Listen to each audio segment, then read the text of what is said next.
Bapak, saudara-saudari yang terkasih di dalam Tuhan, Shalom, selamat pagi semuanya. Terima kasih sudah mengundang saya lagi untuk hadir di sini. Dan saya hari ini ingin bersama-sama mengajak Anda merenungkan soal apakah jiwa kita itu jiwa yang berbahagia atau tidak. Saya itu punya satu karunia, ilmu menerawang.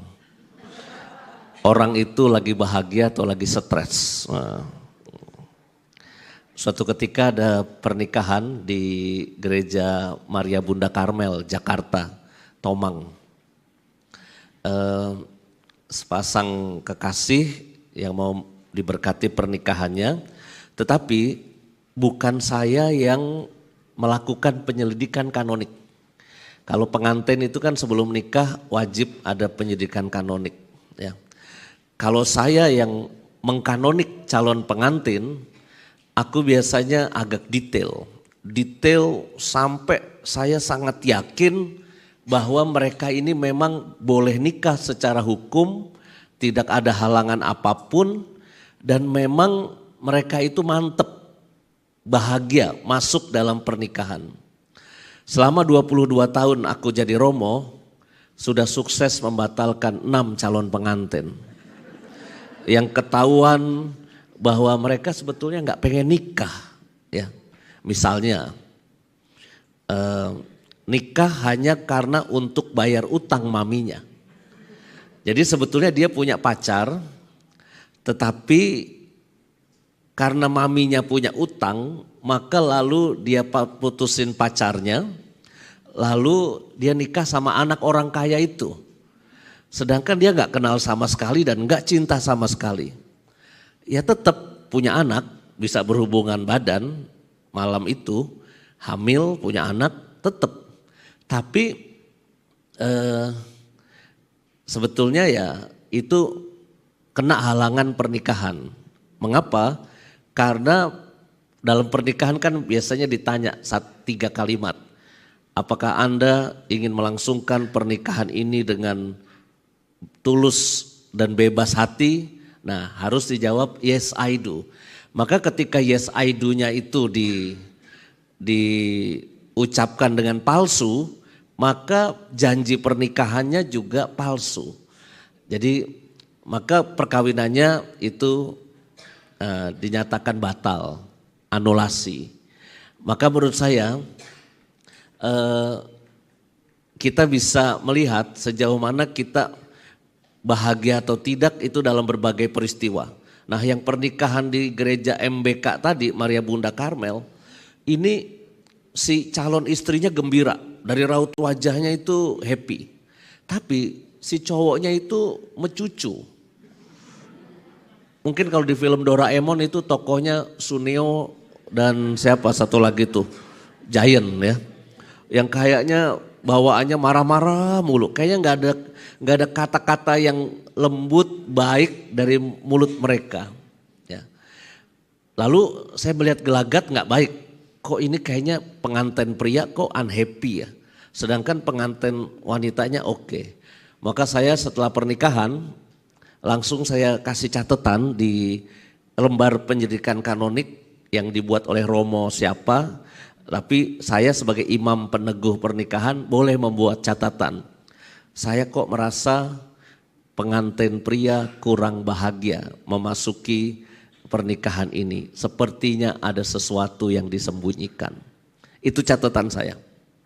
Dan betul setelah 3 hari si cewek telepon saya sambil nangis. Romo, dia sudah kabur Romo ke Surabaya. Nah Surabaya larinya. Ternyata lelaki Surabaya. Ya. Tapi ya sudah entah siapa itu saya juga nggak tahu lah, nggak kenal juga. Tetapi buat saya bisa melihat ini orang tidak bahagia. Ya. Kadangkala dari raut wajah kita ini ya kan bisa kelihatan. Ada orang yang raut wajahnya itu bibirnya itu letter U. U beneran, smiling gitu ya. Tapi ada yang poker face. Poker face itu yang U-nya kebalik. Jadi kayaknya dia dipenuhi keruwetan, persoalan terus gitu ya. Nah, saya kira hari ini kita ingin bersama-sama untuk merenungkan dan merefleksikan sejauh mana kita ini sudah sungguh menjadi pribadi yang bahagia. Saya ingin kutipkan beberapa ayat yang cukup menyentak saya ketika ngomong soal kebahagiaan. Ayat pertama saya ambil yang singkat-singkat saja ya. Jangan memuji seorang bahagia sebelum ia mati. Itu dari kitab Sirak bab 11. Jangan memuji seseorang bahagia sebelum dia mati. Ya. Karena nampaknya hidup itu up and down.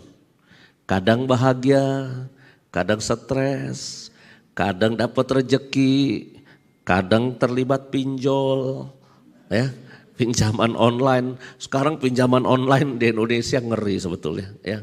Kadang kita dipuji orang, kadang kita difitnah habis-habisan. Ya. Jadi kebahagiaan kita tuh kayaknya masih sementara, up and down kehidupan kita. Maka kalimat kitab Sirak ini baik untuk kita renungkan. Jangan kita memuji seseorang bahagia sebelum ia mati. Pernah dongeng kisah seekor kuda dari saya tuh, yang petani miskin punya satu kuda. Lalu tetangga-tetangga orang kaya karena kudanya banyak. Maka yang bahagia itu yang orang kaya. Si miskin tidak bahagia. Itu menurut teori kita. Ingat pesan tadi bacaan kitab suci yang saya bacakan. Jangan menyebut seorang bahagia sebelum dia mati. Nah, tiba-tiba kudanya si miskin kabur ke hutan. Jadi dia makin miskin. Maka tetangga-tetangga yang orang kaya itu datang ke tempat Pak Tani untuk mengucapkan bela sungkawa. Aduh Pak Tani, kasihan ya mas, makin miskin, kuda satu-satunya hilang ke hutan. Apa jawaban Pak Tani? Pak, Ibu, nasib baik, nasib buruk siapa tahu. Nah, ternyata kuda yang kabur ke hutan belantara itu adalah kuda cewek yang cakep. Maka di hutan ketemu 10 kuda liar. Wah, namanya dongeng ya kan? Dikejar-kejar 10 kuda liar, saking takutnya tuh kuda cewek balik lagi nyari perlindungan ke kandangnya Pak Tani.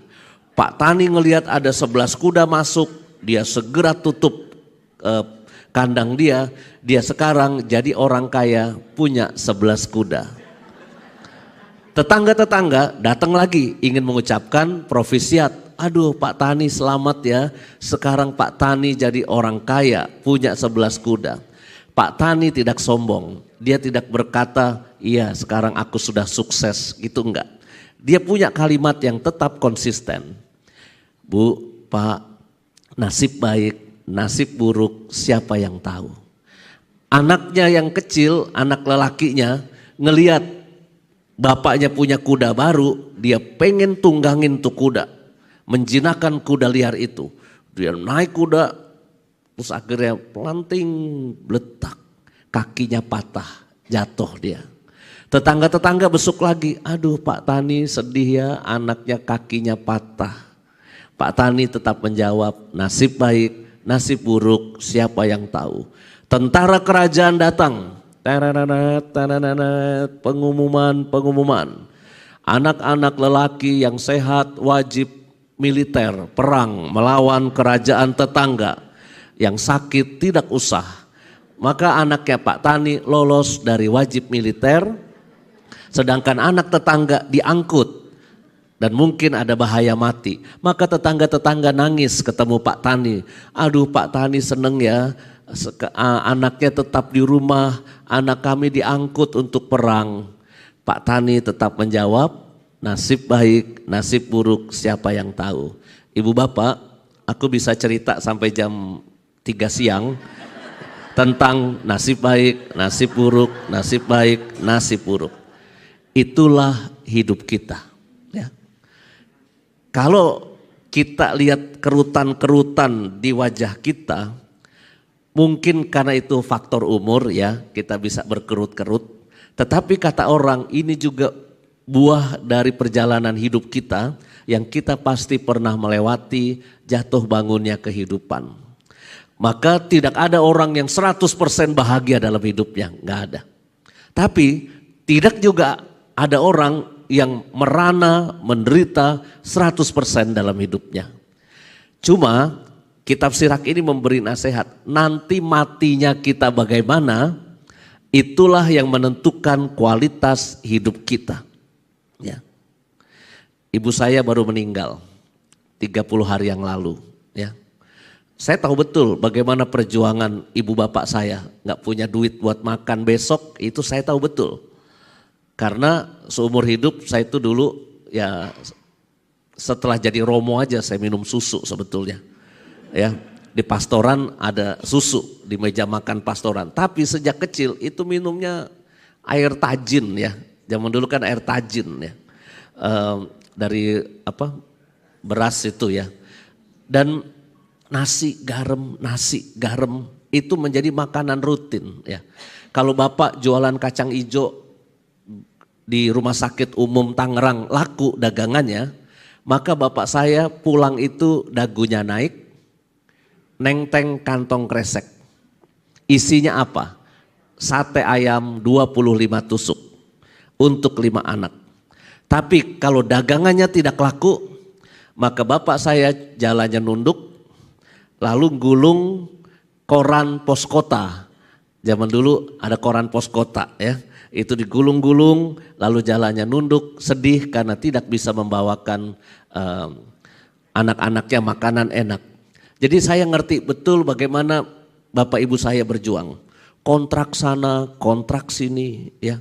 Dan kontrakannya ngeri-ngeri ya. Belakang kuburan. Di mana orang nggak mau kontrak di situ, bapak saya kontrak di situ. Karena memang itu yang murah. Maka sampai sekarang ini saya nggak takut setan.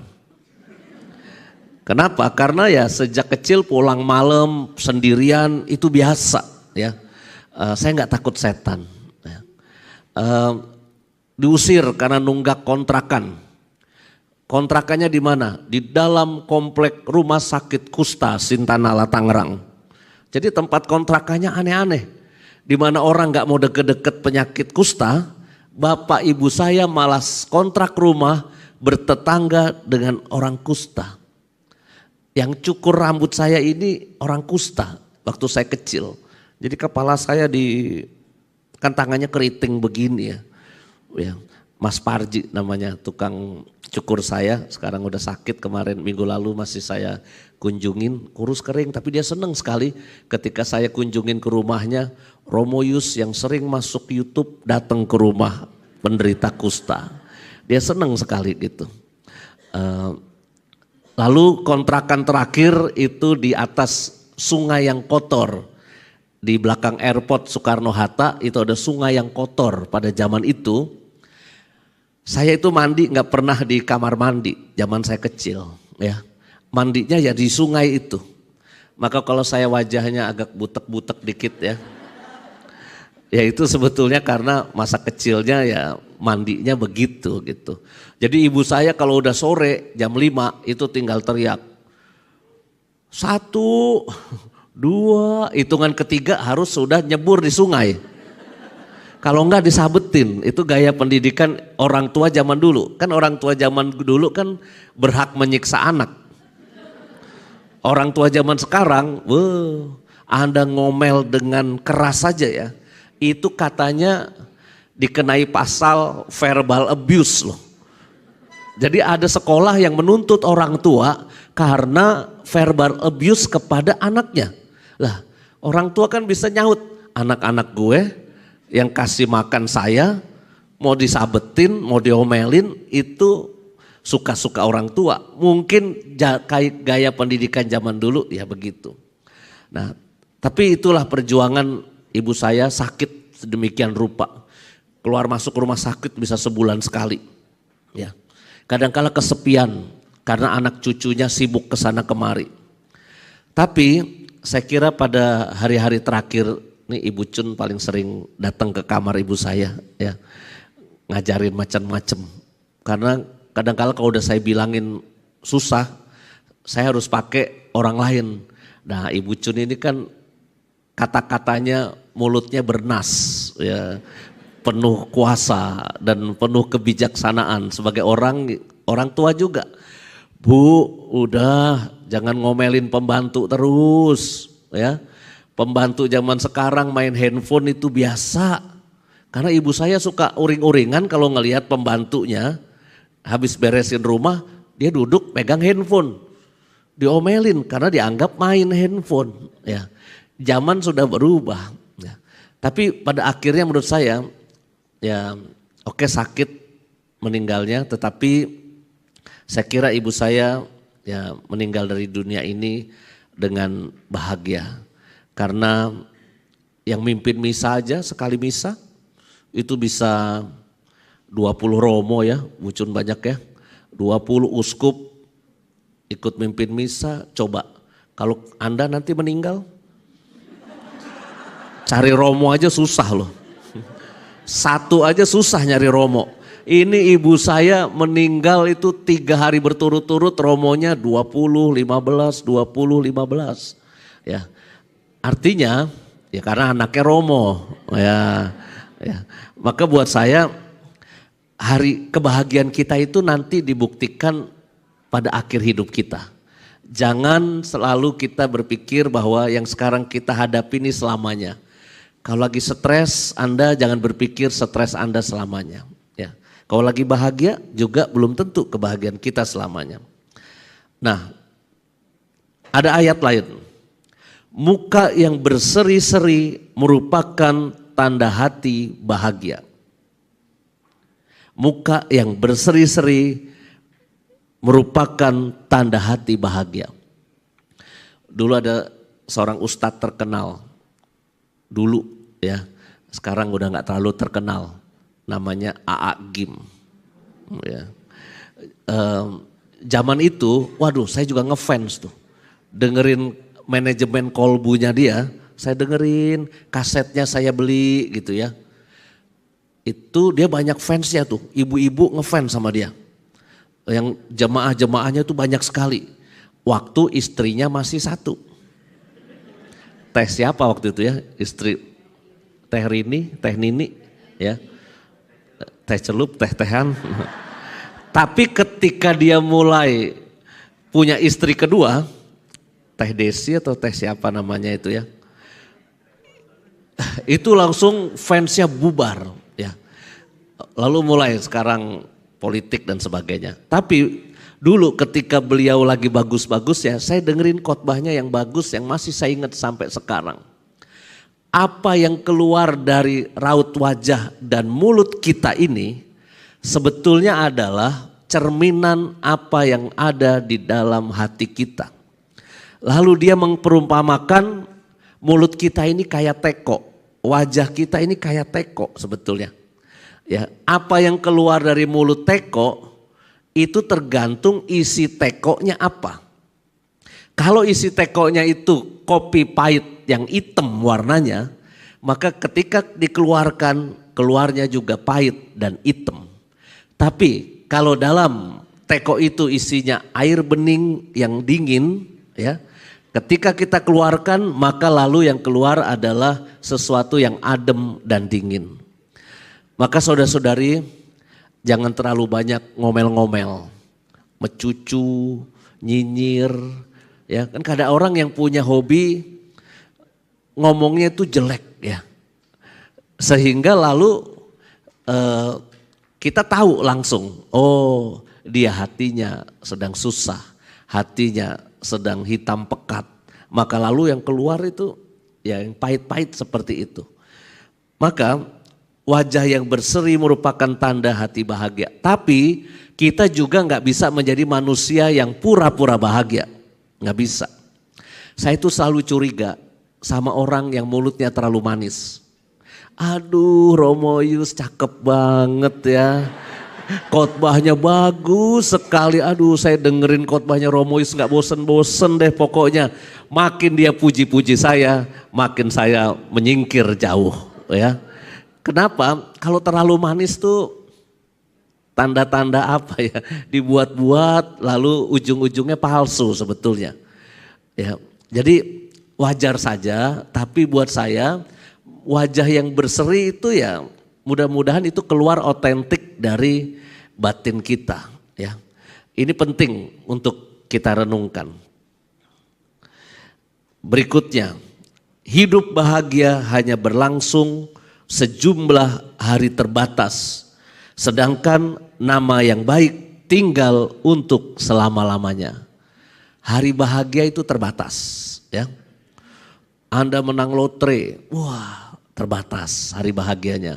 Saya lulus ujian, terbatas hari bahagianya. Saya sebagai direktur Samadi, pusat pastoral Samadi, saya bahagia nih sekarang. Tapi juga saya tahu terbatas.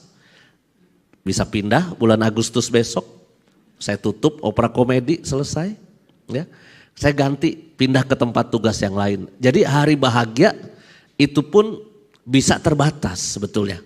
Ya, tetapi nama yang baik itu berlangsung, nama yang baik itu selama-lamanya, ya, tinggal untuk selama-lamanya. Kalau saya matinya bagus, maka nama baik itu selama-lamanya. Tapi kalau saya matinya kurang bagus, maka yang bagus-bagus dari kita itu tidak akan diingat orang. Dan mungkin orang juga akan malu kenal sama kita. Kalau saya matinya lagi mimpin misa misalnya, inilah tubuhku yang diserahkan bagimu. Kayak Romo Hariliong kena serangan jantung kan. Waktu itu beliau sudah kesini belum? Habis serangan jantung. Ya, semoga dia bertobat soal makanan. Ya. Tapi udah ke Surabaya, waduh bahaya itu. Saya bilang, Liong lu habis serangan jantung ke Surabaya. Bahaya itu, ntar diajak makan enak terus itu di Surabaya, saya bilang begitu. Terus kalau saya matinya lagi misa, waduh itu pasti bikin heboh. Pasti bikin heboh. Netizen saya yang jumlahnya puluhan ribu pasti nangis, wah, sedih. Ya. Keluarga saya sedih. Tetapi saya yakin kematian itu kematian yang bagus. Mati lagi mimpin misa. Buat seorang Romo itu kematian yang bagus. Pasti saya akan langsung jadi cover majalah Hidup. Imam yang baik itu telah pergi. Wah, kalau saya matinya bagus. Anda juga ngelayat saya semangat. Ayo kita charter pesawat, Bindoman ngelayat ke Jakarta misalnya. Kalau saya matinya bagus, Bapak Ibu, ya kan? Uskup juga khotbah gitu pasti akan semangat. Aduh, Romo Yus ini imam yang saya andalkan. Ya, Keuskupan Agung Jakarta itu banyak melakukan ini itu karena Romo Yus. Inilah imam saya yang setia. Wah, kalau saya begitu matinya. Tapi kalau saya matinya lagi pijet. Kalau di Jakarta itu ada tempat pijet namanya Mangga Besar, ya kan? Matinya di Mangga Besar, pijet dengan tidak sehelai benang pun. Romo kok matinya di panti pijet, ya kan? Anda juga ngomongin saya, ya pernah sih datang, cuma gue lupa kapan ya datangnya ya. Bu Ervina juga ya nggak usah ke Jakarta lah, nggak usah, ya kan? Berat-beratin di ongkos, ya kan? Kalau saya matinya jelek, kebaikan-kebaikan saya dilupakan orang. Tapi saya kira Bu Cun akan tetap setia. Saya matinya bagus atau jelek dia pasti datang. Kalau Bu Cun nggak datang, saya yang datengin dia. Ya. Ini yang saya maksud bahwa nama yang baik itu ya, kebahagiaan itu sementara yang kita punya ya. Tapi ternyata nama yang baik bukan cari nama pengen pamer ya, bukan ya. Tetapi hidup kita baik, perbuatan sama orang juga baik, nggak jahat-jahatin orang, ya nggak nipu orang, mau berkorban buat orang lain, itu menurut saya itu hal yang baik, ya, yang nanti akan menjadi legacy, warisan buat kehidupan kita. Nah, bagaimana kita bisa menjadi pribadi yang bahagia, ya? Mungkin mulai dari yang kecil-kecil dan yang ringan dulu, ya, sebelum sampai ke kebahagiaan rohani, ya. Menurut saya yang paling ringan itu begini. Kalau Anda ingin menjadi pribadi yang bahagia, pakailah prinsip nikmatilah hic et nunc Anda. Hic et nunc itu bahasa Latin. Tapi bahasa Inggrisnya itu here and now. Hic et nunc bahasa Latin, bahasa Inggrisnya here and now, di sini dan saat ini. Kalau Anda mau jadi pribadi yang bahagia, nikmatilah kekinian Anda. Detik ini Anda lagi dengerin khotbahnya Romo Yus, nikmatilah Romo Yus sedang bercerita dan berkhotbah. Kalau Anda duduk di ruangan ini, di Katedral Surabaya ini, tapi tiba-tiba Anda ingat, aduh kompor tadi belum dimatiin kayaknya tuh di rumah. Badan Anda di sini tapi pikirannya ke kompor yang di rumah, percayalah sama saya, Anda duduk di sini tidak bahagia. You akan sibuk ngelihat jam tangan. Ini Romo khotbahnya lama bener, ya kan, nggak berhenti-berhenti. Atau tiba-tiba ingat, aduh brankas belum ditutup, ada emas batangan 5 kilo. Nanti kalau seinem masuk bagaimana? Maka kita mulai resah, kita mulai gelisah dengan sesuatu yang tidak ada di sini. Ya. Hai bapak-bapak, ibu-ibu, orang tua, berbahagialah dengan anak Anda apapun adanya dia. Jangan punya hobi membandingkan anak Anda dengan anak orang lain. Ya. Ketika kita mulai membandingkan anak Anda dengan anak orang lain, pada titik itulah kita mulai menjadi uring-uringan dan tidak bahagia. Anaknya misalnya kurang pinter, agak-agak on gitu, ya. Sedangkan anak orang lain kok nilainya bagus, 90, 100, 90, 100, ya. Tetapi anak saya kok remedial terus, ya. Tolong jangan diomelin terus anak seperti itu. Belum tentu yang masa sekolahnya nilainya jeblok itu akan bisa sukses masa depannya. Anda mau tahu saya ranking berapa di sekolah? Dulu kelas SMP 8A sampai 8E. 8A itu tuh anak-anak pinter, jenius. 8B setengah pinter. 8C itu rata-rata biasa. 8D setengah oon. 8E yang oon dijadiin 1. Nakal oon dijadiin 1, 8E. Maka guru kalau masuk ke kelas 8A itu bawaannya itu seneng ke kelas 8A. Karena ngajarin apapun muridnya cepat ngerti. Sedangkan kalau di 8E bawaannya emosi itu guru. Bawaannya di penghapus mau terbang aja, ya kan. Biasanya yang bodoh-bodoh dan nakal kan duduk di belakang nih. Kayak sekarang nih ceritanya nih. Guru ini kan bawaannya mau lempar penghapus saja, ya. Ribut, berisik, ngomong sendiri, sikat sama guru, beletak. Pak, kok hebat sih Pak, kena jarak jauh. Kata muridnya, lah iyalah aku sudah jadi guru 20 tahun, udah biasa ngincer kepala murid. Maksud saya dikumpulin jadi satu, guru emosi di sana. Saya dari wajahnya ini kelas mana? 8A atau 8E? F, parah dong kalau F Pak. Di luar sekolah dong kalau 8F. Saya ranking 35 dari 36 di kelas 8E. Wah. Jadi orang yang Anda undang ke Surabaya ini itu ya super on dulu masa kecil ya. Tapi dulu ya. Tetapi kok bisa selesai SMP, SMA, sarjana filsafat, bakalaureat teologi, ambil S2 teologi di Filipina, kok selesai ya. Kalau punya pikir, Pak bukan itu Pak yang harus dibanggain, enggak. Saya enggak terlalu bangga dengan hal itu. Cuma maksud saya cuma berpikir tentang kalau Anda punya anak ya, diomelin terus karena kebodohannya saat ini, kita kan nggak pernah tahu tuh anak itu jadi apa nantinya. Ya, anak agak nakal kita omelin. Kadangkala anak yang nakal itu kreatif dan nanti menemukan caranya sendiri, resilient menghadapi aneka macam tantangan kehidupan. Anda nggak boleh ngomelin kenapa? Karena ada hasil penelitian dari Boston University, ya. Jadi ini valid penelitiannya bahwa tingkat kepandaian anak atau tingkat intelektualitas anak itu ternyata nurun dari faktor genetik orang tua.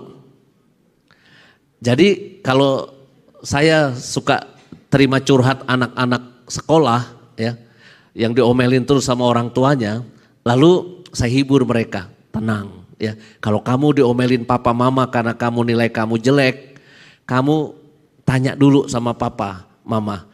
Papa mama jangan marah dulu. Menurut Boston University, aku bodoh karena faktor genetik orang tua. Tolong tunjukkan rapot kalian berdua, siapa tahu ada di antara papa mama salah satu bodoh, sehingga itu nurun ke aku. Ya, ya. Kalau kita jujur juga kita dulu belum tentu sekolahnya pintar-pintar amat lah ya. Dulu dapat 60 aja udah puji Tuhan, haleluya. Tapi sekarang ini istilahnya itu KKM ya. KKM murid-murid zaman sekarang itu ada yang 75, ada yang 78. Jadi kalau di bawah itu remedial. Menurut saya guru zaman sekarang kejam juga loh. Masa remed 75, 74, 72 itu remedial. Kalau kita dulu kan 60 udah beres gitu ya. Maka buat saya jangan membandingkan ya. Membandingkan apa yang Anda punya dengan yang orang lain punya. Ya. Aduh, rumah aku kok kecil ya. Sedangkan rumah orang lain kok gede-gede. Kok ada ya orang bisa punya uang segitu banyak. Sedangkan aku buat makan besok aja itu susah. Karunia saya yang kedua Bapak Ibu, selain menerawang orang itu bahagia atau tidak ya. Karunia saya yang kedua itu adalah menerawang penghasilan orang. Kalau Anda di sini sebentar.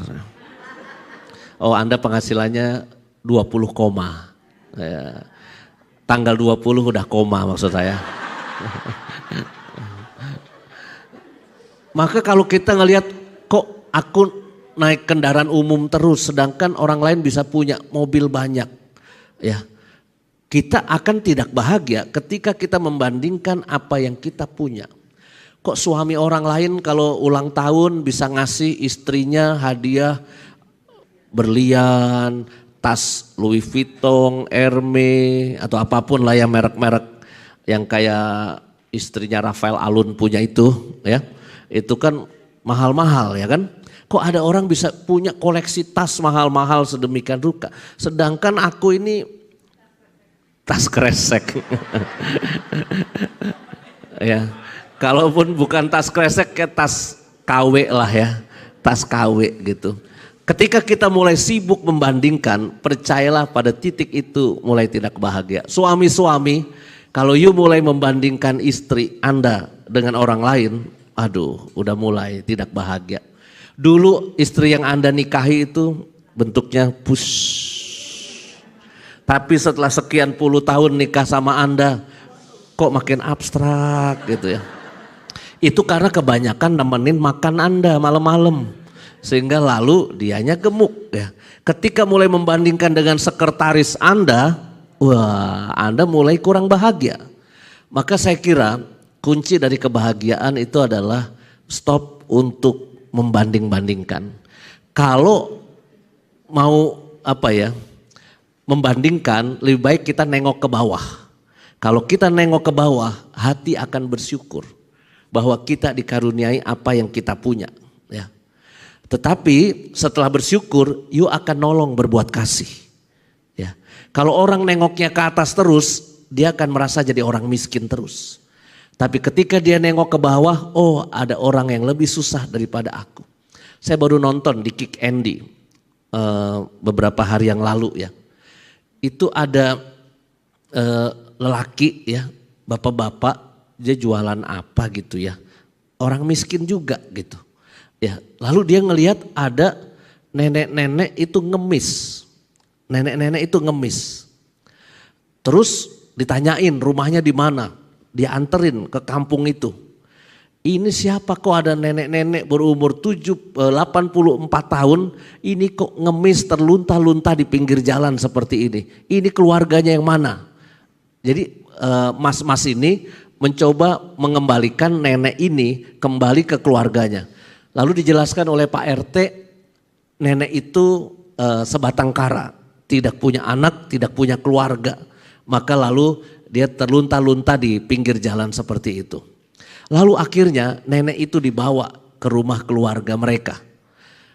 Si suami, si mas ini minta izin sama istrinya, lalu walaupun mereka hidupnya susah, gubuknya juga enggak bagus, itu akhirnya diterima, dimandiin, dimasakin yang anget-anget, dirawat baik-baik lukanya. Lalu suatu ketika nenek ini kesaksian di Kick Andy, pasti sudah sudah diobservasi, udah diteliti pasti. Lalu ditepuk-tepuk si mas ini, terima kasih ya mas, ya nak, terima kasih ya nak, nanti kamu akan mendapat apa yang tidak pernah kamu dapat. Nanti kamu akan pergi ke tempat yang mungkin kamu tidak terpikir untuk pergi ke sana. Ditepuk-tepuk gitu. Nah, suami istri ini udah berapa tahun nikah nggak punya anak. Ya, karena apa? Suaminya lelaki ini cerita dia di King Andy itu karena kelemahan seksualitas si suaminya. Jadi tidak bisa menghamili istrinya. Lalu akhirnya mereka punya anak 3 sesudah itu.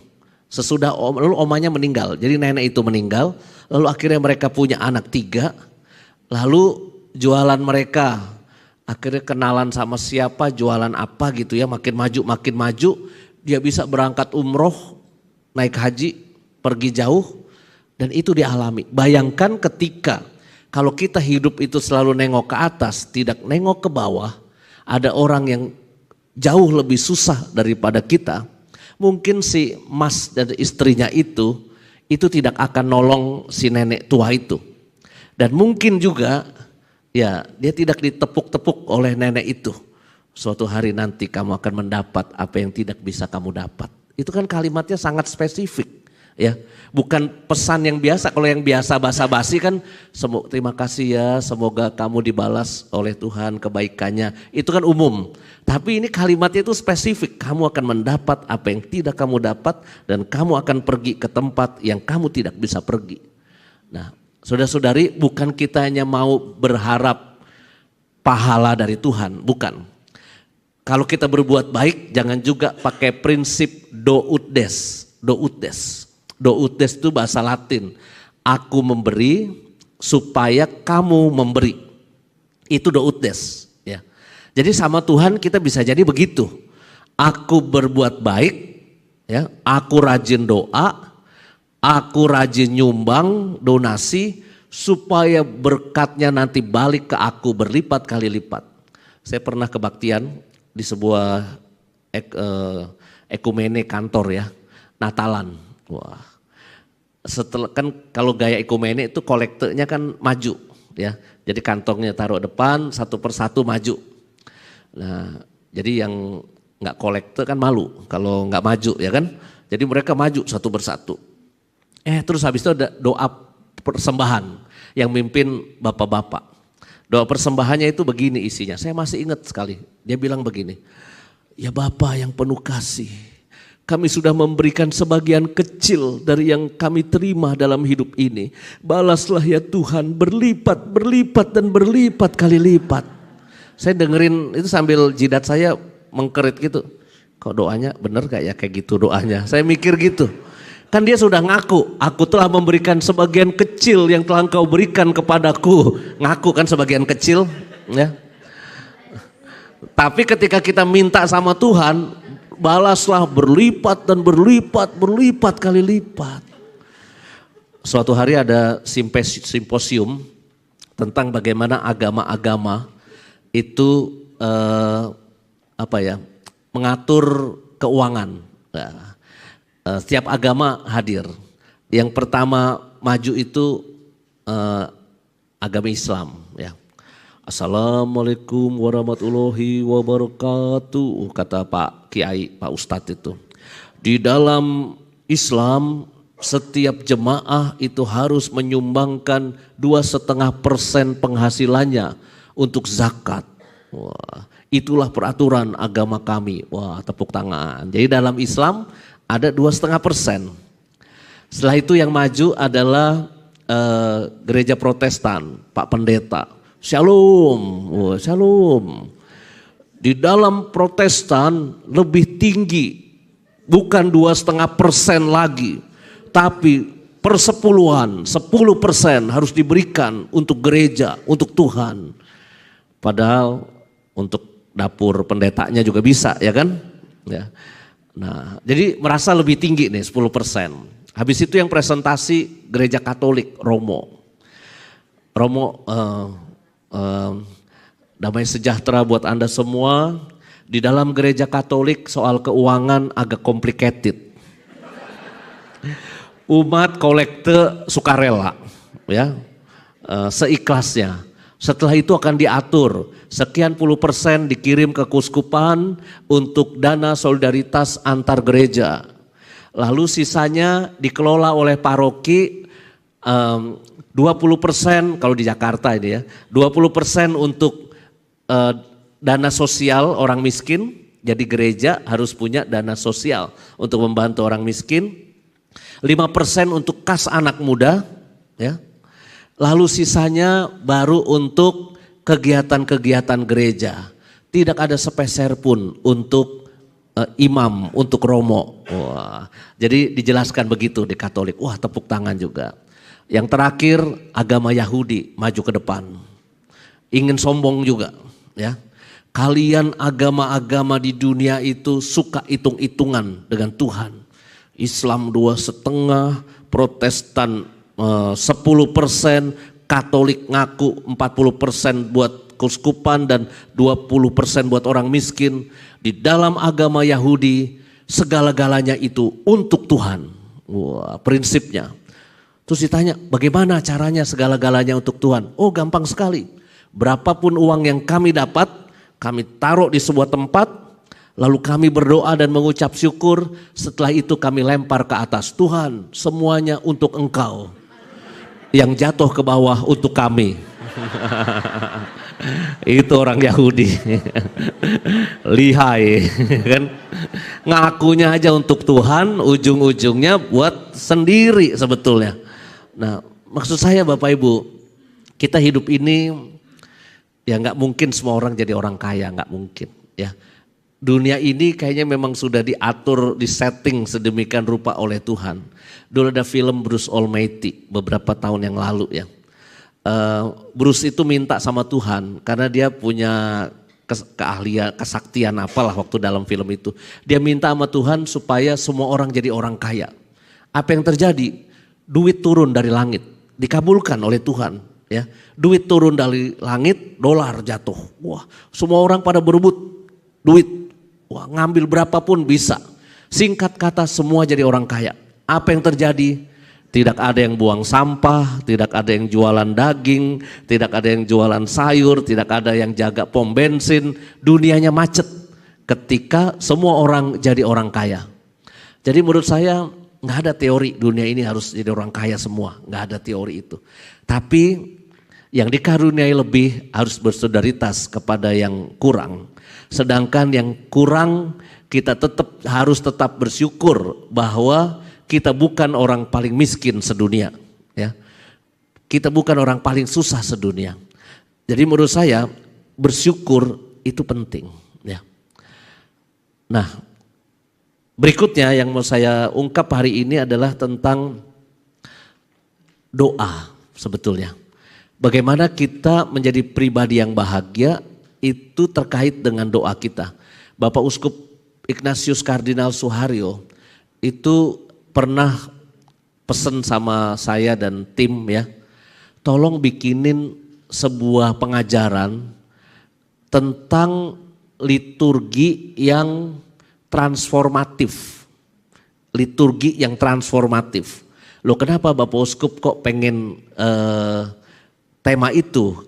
Karena ada dugaan bahwa kadangkala doa-doa kita, liturgi kita itu nggak ngefek dengan perubahan karakter dalam hidup kita. Ya.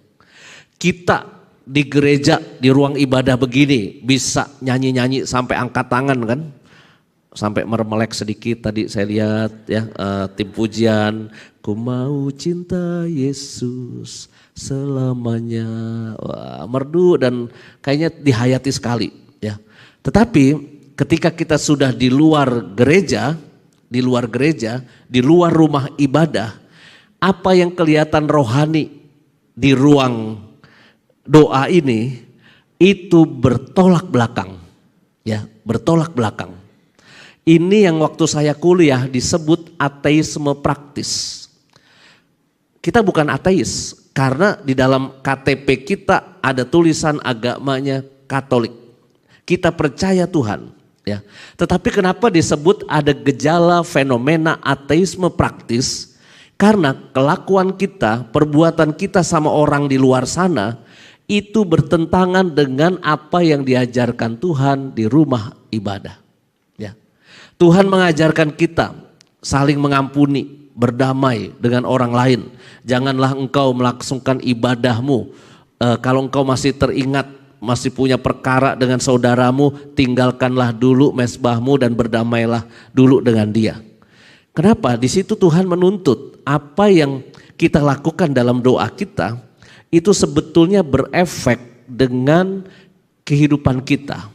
Mengapa bisa begitu? Karena kita doanya itu mungkin cuma sepotong, dalam artian gini.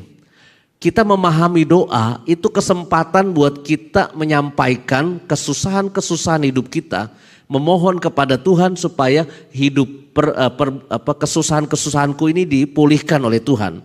Jadi doa itu dijadikan hanya sebagai untuk tempat kita memohon. Sedangkan doa yang sejati itu sebetulnya adalah kita menjalin relasi cinta dengan Tuhan. Bukan pertama-tama kita minta ini, minta itu sama Tuhan. Ya. Nah, ini yang kadang-kala membuat kita tidak bahagia dalam beriman. Kenapa? Kita merasa Tuhan kita tidak mengabulkan doa. Tuhan kita tidak sayang sama kita. Karena kok doaku tidak dikabulkan. Ya.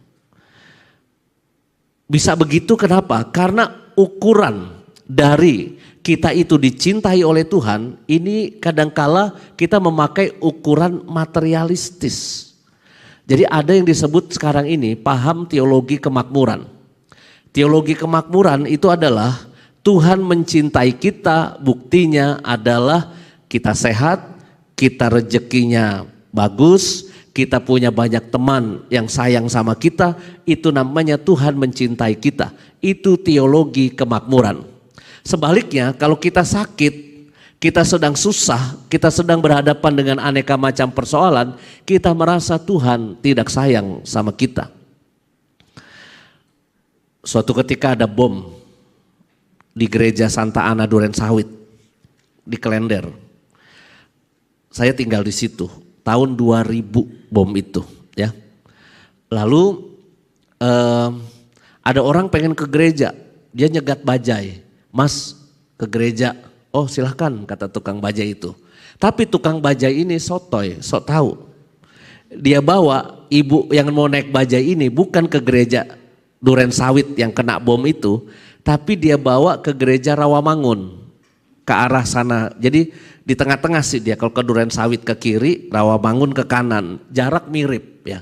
Nah lalu sampai Rawamangun ibunya kaget, lah kok dibawa ke sini Pak? Lah ibu memang tadi bilang gereja mana?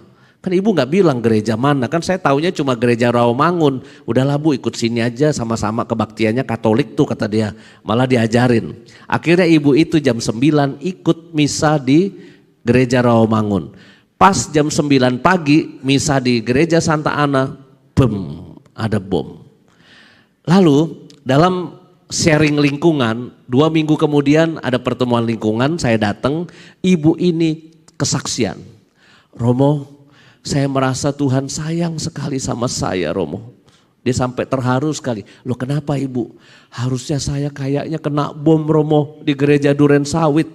Karena saya biasanya kalau misa duduknya itu persis di posisi yang ada bom itu. Nggak berubah. Orang kan kalau misa kan suka tempatnya nggak berubah-berubah di situ terus kan. Itu saya kalau duduk pasti di situ, Romo. Harusnya mungkin saya kena bom di situ.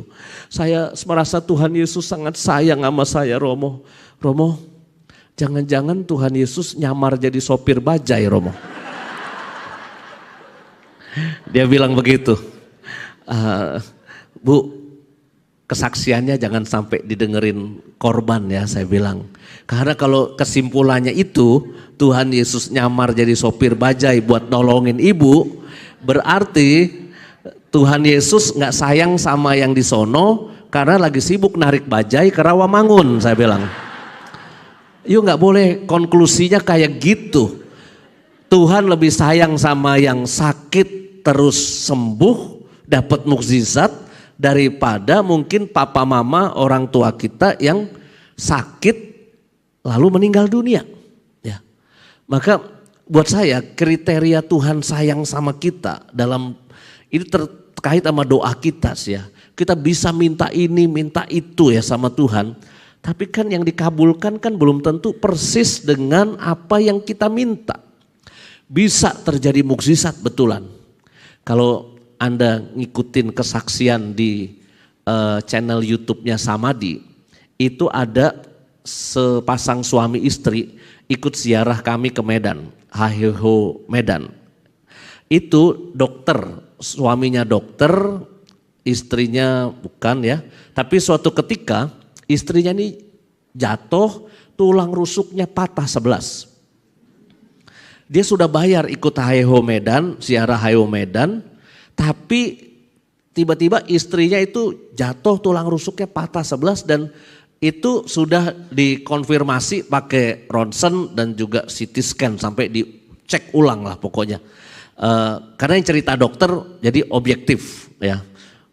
Kalau Romo mau buktinya hasil ronsen dan ini bisa saya tunjukkan di handphone saya. Nah, lalu ceritanya dia ikut ibadat jalan salib online di Samadi. Online acaranya di Samadi, para frater dan Romo di Samadi, dia ikut misa, ikut ibadah jalan salib. Pada perhentian ke-10 dia ketiduran karena tulang rusuk patah, dia ketiduran karena nunggu minggu depan mau operasi kata dia. Ya. Nah, perhentian ke-10 dia ketiduran, perhentian ke-12 pas Yesus wafat, itu katanya dia seperti dibangunin oleh Tuhan Yesus pakai jubah putih. Bangun, bangun, bangun. Lalu dia bangun, dia turun dari tempat tidur, dia nyari suaminya. Suaminya kaget kok istrinya bisa bangun dari tempat tidur sendiri dan jalan nyari dia. Lalu akhirnya mereka periksa, semuanya udah baik. Ya, dan mereka sekarang bisa kemarin ikut pergi ke Medan itu dengan keadaan yang sangat sehat. Naik-naik tangga dari Danau Toba ke hotel yang di atas itu kan tidak mudah. Tapi dia bisa tetap jalan itu dengan sehat. Ada bapak-bapak suami yang kurang rajin doa. Ya, dia bilang, Romo, saya percaya ini mukjizat beneran. Ya, saya orang yang kurang beriman. Tapi kalau dengar cerita Pak Dokter cerita begitu dengan data-data yang ada. Tulang rusuk 11 patah dan sekarang bisa naik jalan ikut ziarah kita ini sehat walafiat, ini saya percaya mukjizat. Bapak Ibu, itu kalau kemungkinan pertama kita berdoa. Kita mohon sesuatu dan terjadi pengabulan doa. Ya, itu kemungkinan pertama.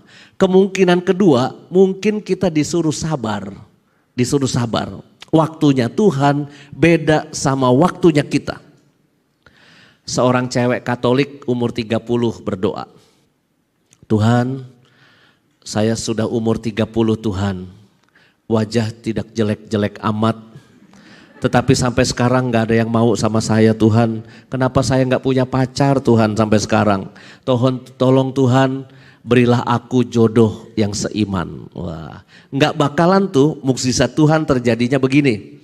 Dia buka mata, bikin tanda salib, tiba-tiba datang cowok Katolik. Will you marry me? Nggak bakalan gitu loh mukjizat Tuhan menurut saya. Dia disuruh ikut choir dulu OMK.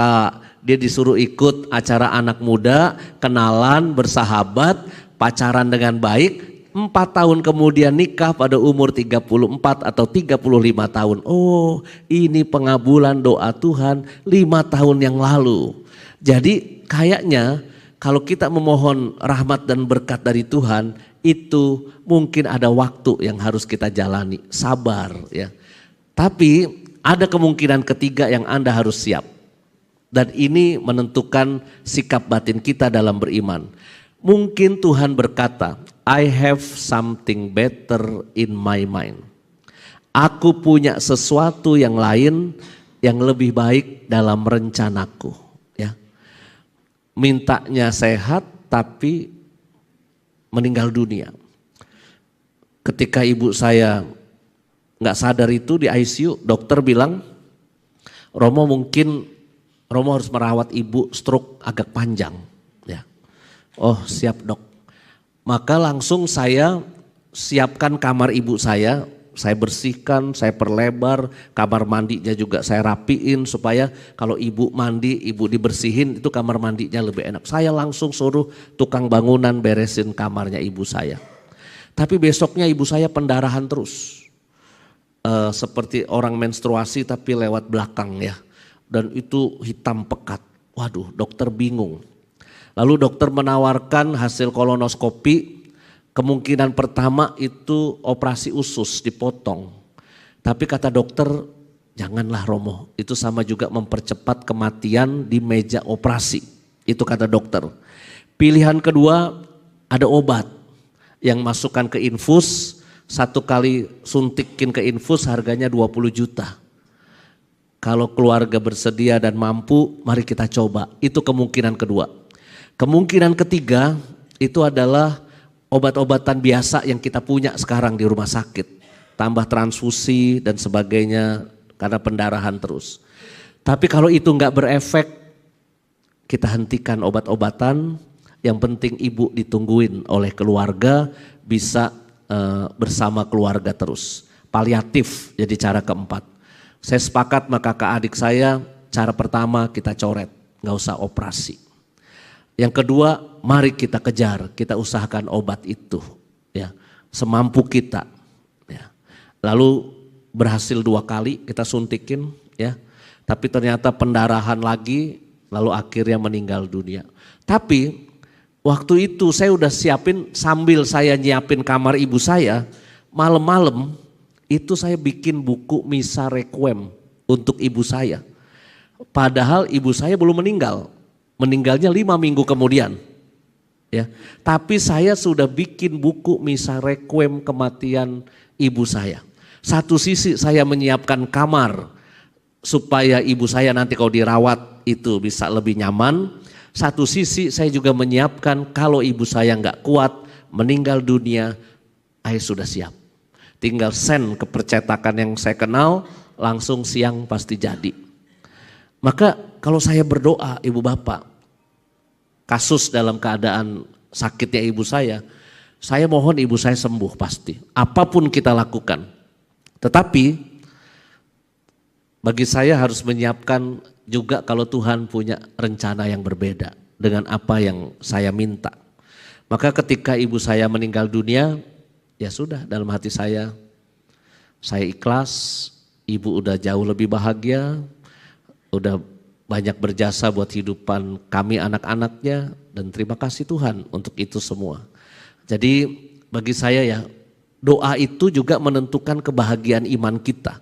Kalau tadi kan kebahagiaan manusiawi ya, tapi bagaimana sikap batin kita berdoa itu menentukan juga kebahagiaan kita beriman.